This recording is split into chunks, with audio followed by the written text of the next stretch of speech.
Now, having heard his master's order to harness, he went as usually cheerfully and willingly to the shed, stepping briskly and easily on his rather turned-in feet, took down from a nail the heavy tasseled leather bridle, and jingling the rings of the bit went to the closed stable where the horse he was to harness was standing by himself. "What, feeling lonely, little silly?" said Nikita in answer to the low whinny with which he was greeted by the good-tempered, medium-sized bay stallion, with a rather slanting crupper, who stood alone in the shed.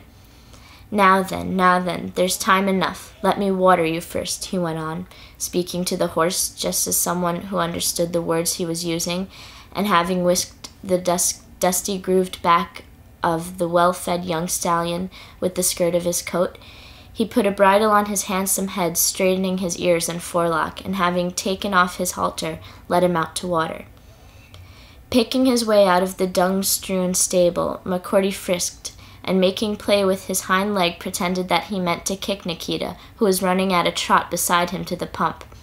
Now then, you rascal," Nikita called out, well knowing how carefully McCordy threw out his hind leg just to touch his greasy sheepskin coat, but not to strike him, a trick Nikita much appreciated. After a drink of the cold water, the horse sighed, moving his strong wet lips, from the hairs of which transparent drops fell into the trough. Then, standing still as if in thought, he suddenly gave a loud snort.